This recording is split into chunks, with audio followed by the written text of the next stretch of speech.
मई खड़गपुर में बीएसपी के राष्ट्रीय कोऑर्डिनेटर आकाश आनंद ने की जनसभा। बीजेपी सपा कांग्रेस को लिया निशाने पर। बहुजन समाज पार्टी की मुखिया मायावती के भतीजे और बीएसपी के राष्ट्रीय कोऑर्डिनेटर आकाश आनंद ने गुरुवार को लालगंज तहसील के मई खड़गपुर में जनसभा की। इस दौरान उन्होंने एक एक कर भारतीय जनता पार्टी, समाजवादी पार्टी और कांग्रेस को निशाने पर लिया। आरक्षण बिल को लेकर विपक्षी दलों पर खास तौर पर निशाना साधा। बहुजन समाज के लिए बीएसपी को ही एकमात्र विकल्प बताया। कहा कि कांग्रेस ने 60 वर्ष तक देश पर राज किया, लेकिन तब बहुजन समाज की अनदेखी की। अब कांग्रेस का अस्तित्व खतरे में आ गया है। तब आपकी याद आ रही है, बाबा साहब को भारत रत्न देने से भी कतरा रही थी। अब इनका हाथ का झंडा है, उसको वापस दे देना। सुनते हैं आकाश आनंद ने अपनी जनसभा में क्या कहा। आपके बीच में आएंगे, परंतु इस बारी इनकी बातों में मत आइएगा।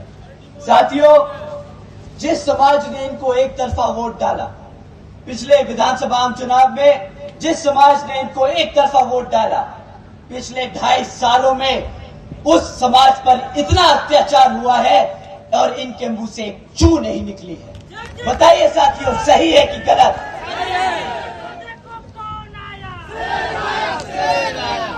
साथियों, जिस समाज ने इसके लिए वोट किया, उनके लिए इनके मुंह से एक चू नहीं निकला। परंतु जब रिजर्वेशन एंड प्रमोशन का बिल राज्यसभा में प्रस्तुत किया गया पास करने के लिए, तब ये लोग सबसे पहले खड़े हो गए उस बिल को फाड़ने के लिए, उसके खिलाफ विरोध करने के लिए। साथियों, ये लोग आपके समाज के खिलाफ हैं। ये खाली बहुजन समाज में ही आते पिछड़े समाज के खिलाफ है। साथियों, इनसे बड़ा देशद्रोही गद्दार कोई नहीं। साथियों, इन्हीं की तरह हाथ वाले लोग भी आएंगे।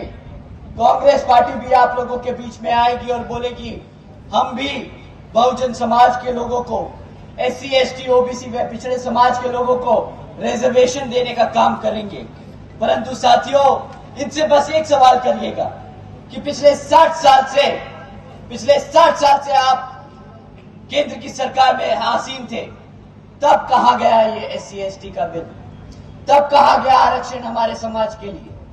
तब आप तो हमारे बाबा साहब को भी भारत रत्न देने से कतरा रहे थे। तो अब जब आपकी पूरी राजनीतिक अस्तित्व खतरे में आ चुका है, तो अब आपको बहुजन समाज की याद आ रही है। साथियों, इस बार इनका हाथ का जो झंडा है ना, वो लपेट के इनके हाथ में थमा कर वापस भेज देना।